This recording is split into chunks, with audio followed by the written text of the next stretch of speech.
Dear student, তোমরা দেখছো বেতডারি সাফল্য একাডেমি অনলাইন ক্লাস। আজকে আমরা নবম শ্রেণীর ভূগোলের প্রথম অধ্যায়ের একটি প্রশ্ন নিয়ে আলোচনা করবো। সেটা হচ্ছে অপসূর ও অনুসূরের পার্থক্য। মোস্ট ইম্পর্টেন্ট একটি প্রশ্ন, এটি প্রথম ইউনিট টেস্টে আসার সম্ভাবনা রয়েছে। তাই আজকের ভিডিওটি সম্পূর্ণ দেখার অনুরোধ রইল প্রত্যেকের।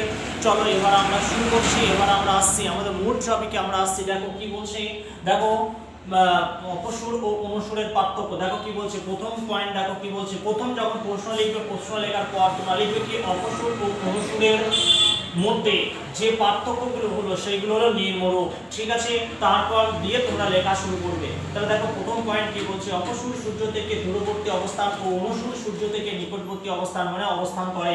2 নম্বর পয়েন্ট দেখো কি বলছে, সূর্য পৃথিবীর দূরত্ব সবচেয়ে বেশি এবং বেশি প্রায় 152 মিলিয়ন। অনুসূর সূর্য পৃথিবীর দূরত্ব সবচেয়ে কম প্রায় 147 মিলিয়ন কিমি। বোঝা গেছে। এবং 3 নম্বর পয়েন্ট দেখো কি বলছে, সাধারণত 4 জুলাই তারিখে অপসূর ওর হয়, অনুসূর 3 জানুয়ারিতে হয়। বোঝা গেছে। 4 নম্বর পয়েন্ট দেখো কি বলছে, অপসূর অবস্থানে পৃথিবীর এর কক্ষীয় গতি ধীর হয়, অনুসূর অবস্থানে পৃথিবীর কক্ষীয় গতি দ্রুত হয়। বোঝা গেছে। এই কথা তোমরা প্রত্যেকেই খাতায় নোট করে নিও এবং এটি তৈরি করে রেখো। এটি প্রথম ইউনিট পরীক্ষা আসার সম্ভাবনা রয়েছে। মোস্ট ইম্পর্টেন্ট একটি প্রশ্ন। আজকে এই পর্যন্তই। ভিডিওটি ভালো লাগলে অবশ্যই একটি লাইক করো, আর চ্যানেলে নতুন হলে চ্যানেলটি সাবস্ক্রাইব করে পাশে থাকা বেল আইকনটি প্রেস করে রেখো। আর এই ভিডিওর লিঙ্কটি বেশি বেশি তোমাদের বন্ধু বান্ধবদের মধ্যে শেয়ার করে দিও।